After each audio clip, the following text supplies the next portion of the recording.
darle un poco de continuidad a lo que habíamos hablado, estábamos hablando la semana pasada. Y habíamos estado, como ustedes saben, hablando, mencionamos un poquito del humanismo, y yo quería volver a repetir esa frase porque una de las filosofías o ideologías que han quedado en el ambiente durante los últimos 6 siglos es precisamente esta idea, ¿no? La del humanismo. Y les vuelvo a leer otra vez la definición. Dice, es un movimiento cultural desarrollado en Europa, o sea, no es religioso, es cultural, nace del hombre, tiene que ver con la forma de vivir. Dice, movimiento cultural desarrollado en Europa durante los siglos XIV y XV. Imagínense, ya desde el 1300 y pico hasta aquí, ya llevamos 8 o 9 siglos, dice que considera al hombre centro de la filosofía y medida de todas las cosas. Rompe con la tradición escolástica medieval, es decir, con la idea de iglesia tradicional, que todo giraba en torno a Dios. Dice, rompe con eso y propugna una vuelta a la antigüedad clásica. La antigüedad clásica los clásicos son los griegos, ¿verdad? Aristóteles, Platón, Sócrates, y luego vinieron los romanos, Plutarco, Séneca, yo qué sé, montones. ¿Qué hacía toda esta gente? Toda esta gente desarrollaba pensamientos basados en el hombre, en la lógica del hombre. Y entonces enseñaban a vivir a las personas, creaban una educación, una forma de pensamiento basada en el razonamiento. El hombre es el centro. Y aunque había una mitología, porque tanto los griegos como los romanos tenían sus propios dioses, eran dioses de cuento, no eran dioses para ellos de verdad, eran de cuento, estaban orgullosos de sus cuentos, que era su mitología, pero no eran dioses de verdad. Así que entonces no se basaban en lo que los dioses les podían decir, o alguien dijo que los dioses decían, porque además eran dioses locos, dioses celosos, dioses vengadores, dioses. Entonces, no eran una forma de entender a ese ser supremo como perfecto, porque queda claro al leer cualquiera de los clásicos que la mitología no hablaba de dioses perfectos, sino de dioses muy imperfectos. Al pensar en eso, uno dice, bueno, entonces ¿en qué baso mi vida? Si los dioses están locos, pues lo basaré en lo que yo entiendo que, pues, en mi cordura. Pero ¿quién está de acuerdo? Mira el de a tu al lado y mira a ver si le ves cara de acuerdo, a ver. ¿Tú le ves cara de acuerdo? Es una cosa un poco rara, ¿no? Y escúcheme, y entonces eso cobra mucha fuerza, mucha fuerza. Hay varios movimientos filosóficos que empiezan en ese momento, ¿verdad? Ahí viene un poquito más adelante el descubrimiento de América, viene la reforma un poquito más adelante, siglo XVI, y hay unos cambios sociales impresionantes, impresionantes. Pero claro, ¿qué termina imperando? Ese espíritu, como les dije el otro día, independentista que el humanismo trae. Entonces el secreto está en mí, no está en Dios, ni en ningún Dios, está en mí. Entonces, ¿qué pienso yo? ¿Verdad? ¿Qué es lo que es correcto? Y ahí entonces, como digo, se levantan hombres muy, muy importantes, gente que habla muy bien, palabras altielocuentes, grandielocuentes, ¿verdad? Gente que habla y te abruma y te deja chiquitito, chiquitito, porque hablan, no es porque griten, es porque saben hablar, ¿verdad? Y te convencen y tú dices, no, pues este tío con todo lo que sabe, está claro que tiene la verdad. Y todo ese tipo de pensadores y de gente influyente, tanto políticos como filósofos, son los que han ido marcando los derroteros por donde el pueblo, todos nosotros, vamos. Y nos han convencido con grandes cosas, han alcanzado mucha fama. Y claro, oye, estar al lado de ¿cómo se llama este? Pedro Sánchez, no, Pepe Sánchez, no, Pedro Sánchez. Pedro, ¿no? Pedro, ¿verdad? Está al lado de Pedro, que es grande, creo, es alto, alto. Yo, Pedro, qué grande eres, tío. Pasada. Mira, que no, que ni él ni ninguno. Porque todos te van a contar lo que ellos creen que es lo mejor. Pero es que no hay nadie que sepa lo que es lo mejor, porque nadie sabe todo. El único que sabe todo es Dios. El único que sabe qué es lo mejor es Dios. Y en cuanto sacas a Dios de la escena, te quedan los listos. Y como aquí no somos ninguno, pues los vamos a buscar. ¿Y dónde están los listos? Pues los listos son los políticos que saben hablar y prometer. Los filósofos que te hablan de la vida y de hacer unas cosas, unas revelaciones. Cosas. Pero como a la otra, me ponen de los nervios. A ti no te ponen de los nervios. Porque al final todo eso no se traduce en nada porque son simplemente formas de hacer las cosas que llaman la atención, pero que cuando escarbas un poco no hay contenido, no hay nada firme, no hay nada seguro.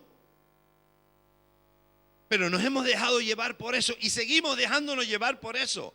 Es interesante oír cómo hablan de políticos que prometen y no cumplen. Sí, pero a los 4 años tú vuelves a caer otra vez en la misma y vuelves a votar. Y no es que no haya que votar, hay que votar, pero vuelves a votar al que te va a prometer y no te va a cumplir. Porque la mayor parte de ellos no pueden cumplir lo que prometen. Y entonces nosotros, escúcheme, ¿qué es lo que estamos haciendo? Si sacamos a Dios del escenario, nos quedan solamente hombres. Y eso es lo que está haciendo el mundo. Está sacando a Dios de todo lugar. Lo está sacando ahora ya de la propia familia, ya no solo de la política, ¿verdad? De la propia familia. Está sacando a Dios para que Dios no diga lo que hay que hacer en la familia. Lo está sacando de todo nuestro entorno para que las metas las pongamos nosotros y no las ponga Dios. Para que las directrices de lo que hay que hacer las pongan los que dicen que saben mucho, que luego no saben. Porque el resultado de cómo está el mundo, este mundo que tú ves, que te has encontrado cuando naciste, distinto hace 100 años, distinto hace 500 años, distinto hace 1000 años, los únicos que han afectado a este mundo, su forma de vivir y su propia naturaleza, han sido los listos que toman las decisiones, no tú. Los listos que llamamos listos, que los reconocemos como grandes, que les damos el lugar porque como saben tanto, escúchame, el resultado de todo lo que saben es el mundo en el que vivimos. Los listos. Ya no se habla mucho del agujero ese de la capa de ozono. ¿Sabe por qué? Porque ya es tan grande que ya, ¿para qué hablar más de eso? ¿Y eso lo hiciste tú? ¿Tú hiciste eso? No, son decisiones de los listos. Eres tú el que provoca las guerras. ¿Sabe por qué viene la gente a Europa? Porque no pueden vivir en su casa. Porque los listos que viven en su casa montan un circo como lo han montado y a la gente no le queda otra que salir, pero son los listos de ellos. Igual que nosotros tenemos los nuestros. Y mientras no le demos el lugar y el espacio que Dios tiene que tener, nos irá a peor y a peor y a peor. Porque lo que los listos pueden hacer ya lo han demostrado y lo tenemos delante de nuestros ojos. Ni son listos ellos, ni somos listos nosotros. De ahí que esa confianza en mí mismo, en mis pensamientos, en lo que yo decido, en lo que a mí me gusta, en lo que yo creo, porque a mí no me cambia ni el pastor.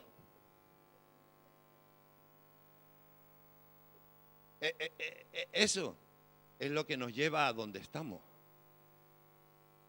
Pues ya no es la filosofía de Platón, no, es la tuya.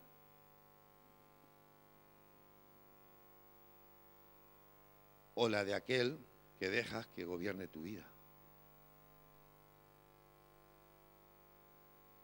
Escuchen, Ezequiel 18:20, no hace falta que lo busque, se lo leo rápido, dice: el alma, escúcheme, el alma que pecare, esa morirá. El hijo no llevará el pecado del padre, ni el padre llevará el pecado del hijo.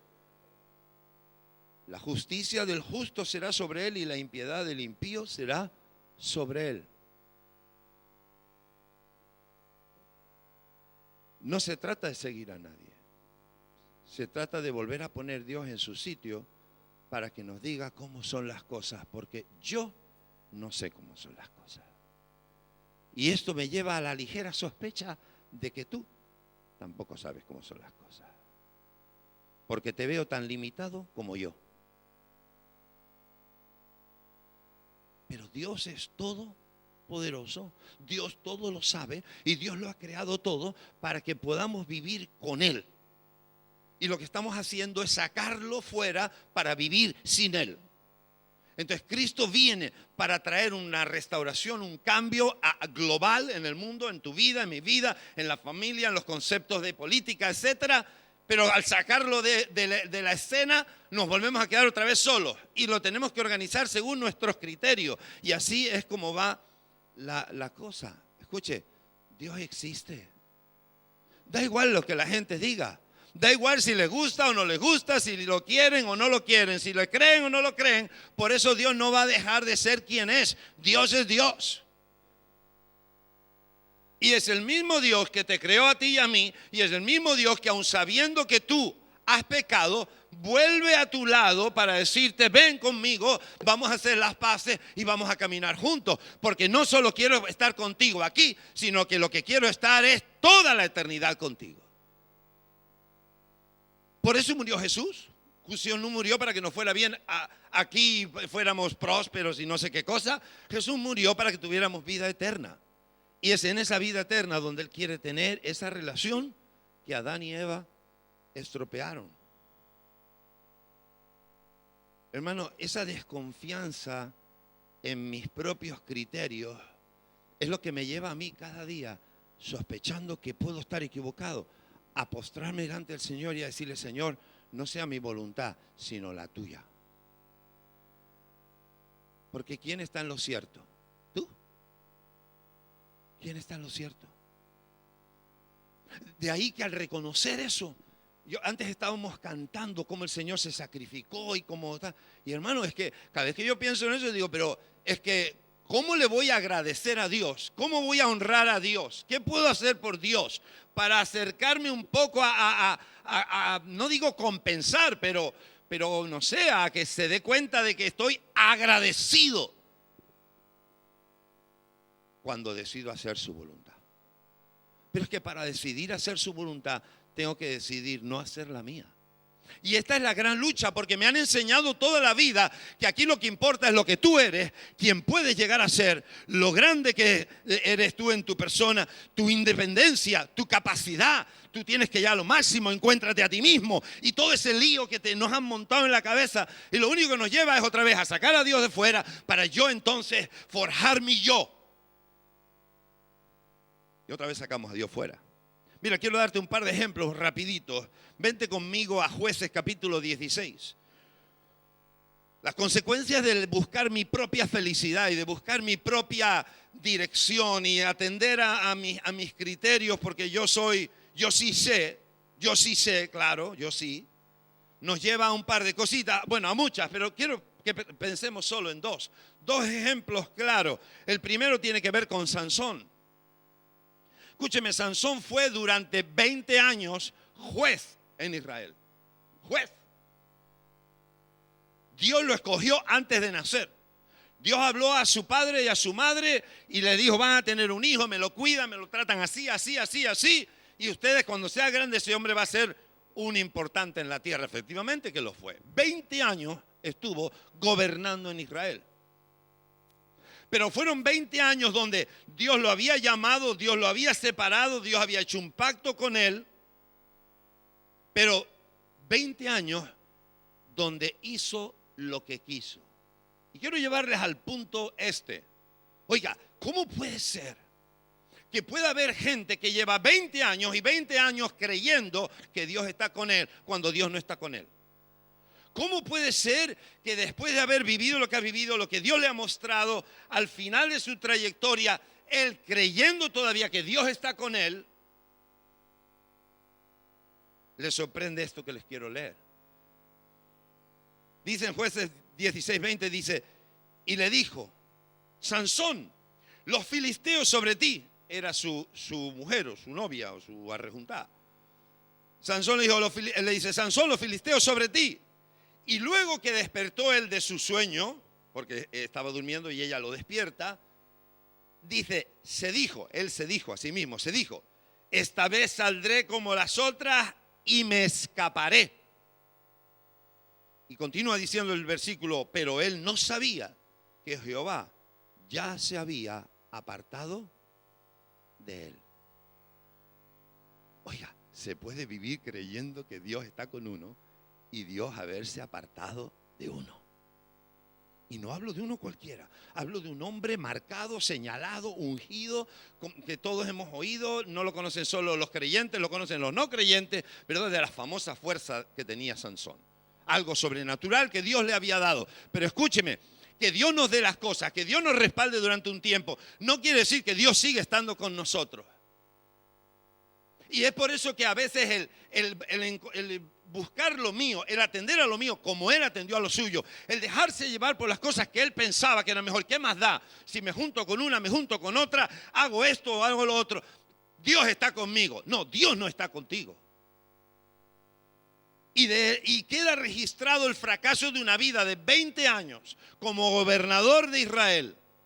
20 años separado desde el vientre de su madre para terminar en un fracaso, no solo como gobernador, sino como testimonio, donde él pensaba, escúcheme hermano, no piense que Dios está con usted, asegúrese que Dios está con usted, trabaje para que Dios esté con usted, límpiese para que Dios esté con usted, porque lo peor que le puede ocurrir a usted es vivir pensando que Dios está con usted y habiéndose ido él hace rato de su presencia. Es que no sé por qué pensamos que Dios nos perdona todo sin hacer nada. Dios nos va a tolerar todo. Es que no es verdad. ¿De dónde lo sacamos? Del pensamiento humanista. Porque el pensamiento humanista también te va a llevar, mezclado con la religión, a que Dios es tan bueno que jamás te condenará. Porque Dios es amor. Quiero llevarte al segundo. Y el segundo está en Ageo, en esos capítulos también muy conocidos. Ageo tiene solo 2 capítulos, pero en el primero, esos versículos tan conocidos. A mí me gustan mucho, cada vez que paso por ahí me quedo trabado siempre en lo mismo. Y yo creo que lo hemos hablado aquí en más de una ocasión en estos 25 años que llevamos mi esposa y yo ministrando, porque es un texto muy, muy recurrente. El que aparta a Dios de sí, una de las cosas que le ocurren es que nada le satisface, nada lo llena. Está todo el día buscando algo y nada lo llena. Mire lo que dice aquí en Ageo 1:5. Dice, pues así ha dicho Jehová de los ejércitos, meditad bien sobre vuestros caminos. Quiero que le digas a tu vecino, ahí donde está, medita en tus caminos, pero díselo mirándole a los ojos. Dile, medita en tus caminos. Medita, examina tus caminos. Mire lo que dice, sembráis mucho y recogéis poco, coméis y no os saciáis, bebéis y no quedáis satisfechos, os vestís y no os calentáis. Todo es una búsqueda, un intento, ¿verdad? Un propósito de uno, pero no consigo nada. Dice, el que trabaja jornal recibe su jornal en saco roto, porque no le luce, porque salen esos gastos inesperados y lo que ibas a ahorrar no lo puedes ahorrar, todo se te va, nada funciona. Dice versículo 7, así ha dicho Jehová de los ejércitos, segunda vez, meditad sobre vuestros caminos. Versículo 8, subid al monte, deja de hacer lo que estás haciendo, sube al monte, dice, y trae madera y reedifica la casa, mi casa, y pondré en ella mi voluntad y seré glorificado, ha dicho Jehová. Y sigue diciendo, buscáis mucho y halláis poco, encerráis en casa y yo lo disiparé en un soplo. ¿Por qué? Dice Jehová de los ejércitos, por cuanto mi casa está desierta y cada uno de vosotros corre a su propia casa. Por eso se detuvo de los cielos sobre vosotros, la lluvia, y la tierra detuvo su fruto. Escúchame, cuando sacamos a Dios de nuestro escenario, se queda todo en mis propias fuerzas. cuando salimos de la cobertura de Dios, cuando no atendemos a lo que Dios nos está diciendo, nos estamos desprotegiendo. Dios quiere santidad. La garantía de tu relación con Dios radica en la santidad. ¿Sabe lo que es santidad? Santidad es vivir sin pecado. Tú dices, pero vivir sin pecado no se puede. Pero lavar tus pecados todos los días sí se puede. Trabajar con la ayuda del Señor para no pecar también se puede. Pero abandonarnos a lo que salga y como me venga es poner a Dios a un lado. Por eso yo les dije, cada mañana delante del Señor es el sitio de cada uno de nosotros para buscar su voluntad. Cada mañana delante del Señor es para decirle, Señor, un día más que te ofrezco, porque no quiero que se haga lo que yo quiero, quiero que se haga lo que tú quieres.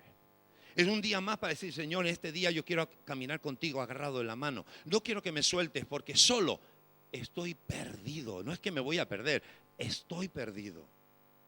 Es que te necesito. Es esa relación, es lo que Dios está queriendo de verdad de todos nosotros. ¿Usted qué piensa? ¿Que Dios lo que quiere es que usted le demuestre todo lo que usted sabe?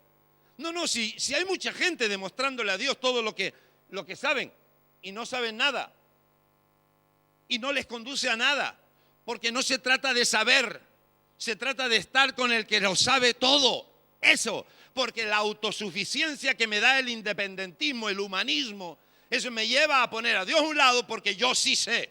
No, yo sí sé que no sé, eso es lo que sé.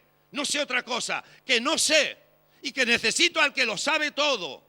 Porque me confundo cada vez que lo quito de mi lado. ¿O no es verdad? ¿Cuál es tu experiencia? ¿Cuántas veces has metido la pata? ¿Cuántas veces estás descontento? ¿Cuántas veces te dan ganas de tirarlo todo porque nada te sale? Vete a Geo. Y el Señor te dice, ¿sabes? Deja de hacer lo que estás haciendo porque no va bien. Sube al monte, vete a buscar lo que yo tengo para ti. Ve a buscar la madera, ve a construir mi templo, a mi tabernáculo, tengamos comunión. Ahí entonces las cosas irán bien, pero mientras no lo hagas y te ocupes solo de lo tuyo, entonces todo te faltará. ¿Usted nunca se ha preguntado por qué le están saliendo las cosas tan mal? ¿No se ha preguntado? ¿Qué tendrá que ver Dios con todo eso? ¿Por qué nada funciona? ¿Por qué no triunfo? ¿Por qué tanto fracaso? Aquí habla hasta del ahorro. Dice, guardaréis en casa y yo lo disiparé todo. Hasta del ahorro es que no puedo ni ahorrar, porque cada vez que voy a ahorrar se me estropea el coche, me tengo que operar de no sé qué, tengo que pagar no sé cuánto y lo que iba a ahorrar se me fue. Es que la protección de Dios no está. Y lo que Dios está diciendo, medita en tus caminos, no te das cuenta. Párate, sube al monte, búscame. Es que dice, te estás ocupando de tu casa y no te estás ocupando de la mía. Y eso es lo que hace el humanismo. Ahí es donde me lleva a vivir en una infelicidad constante. Búsqueda constante, infelicidad constante. ¿Y en qué se traduce todo esto? Y con esto quiero cerrar. Vivo mediocremente. El Señor me mostraba dos cosas. Vivimos mediocremente en cuanto a nuestra relación con Dios. Tu relación de 1 a 10, yo te pregunto, no hace falta que lo digas en voz alta, pero yo te pregunto ahora mismo, tu relación con Dios, del 1 al 10, siendo 1 la peor y 10 la mejor, ¿qué número tiene tu relación con Dios? ¿Qué nota te pondrías? Piénsalo. ¿Qué nota te pondrías? Y según lo que estés contestando a la par, ¿tendrá algo que ver ese número con cómo te va? ¿Tendrá algo que ver ese número con cómo te va la vida? Pues por supuesto que tiene que ver. Por supuesto. Porque el que me abre las puertas es Él, el que me despeja el camino es Él, el que me prospera es Él. Él es mi Salvador, mi guardador. Él es la gloria que dice que es mi retaguardia. cuando Él es el centro de mi vida, las cosas funcionan. Yo quiero invitarte en esta mañana, haz de Jesús el centro de tu vida. Saca al que tienes sentado en el corazón, que probablemente eres tú. Es tuyo. Yo decido, yo pienso, yo actúo. Es mío, esto es mío. Yo lo hago, yo puedo, yo sí sé. Yo. Ese yo sácalo y pon a Jesús para que las cosas marchen bien, como Él quiere. Entonces, la primera vivimos mediocremente porque mi relación con Dios es mediocre. Del 1 a 10, no sé qué nota te habrás puesto, pero es mediocre. Examina por qué. Habría que cambiar eso. Y número 2, el pecado oculto. Volvemos al pecado oculto. Al pecado que nadie sabe, pero que yo tengo ahí. Que Dios sí sabe. Nadie sabe, pero Dios sí sabe. Y como Él es el que te respalda, no yo, entonces el respaldo de Dios no está. No está porque Él sabe que estás quebrantando la ley y en vez de buscar soluciones en Él, estás intentando que nadie sepa. Ni estás luchando por arreglarlo. Podríamos entrar en muchos motivos, pero la realidad es que no lo estás arreglando. Tú sabrás por qué. Esa mediocridad en nuestra relación con Dios y ese pecado oculto hacen que las cosas no sean como la Biblia dice.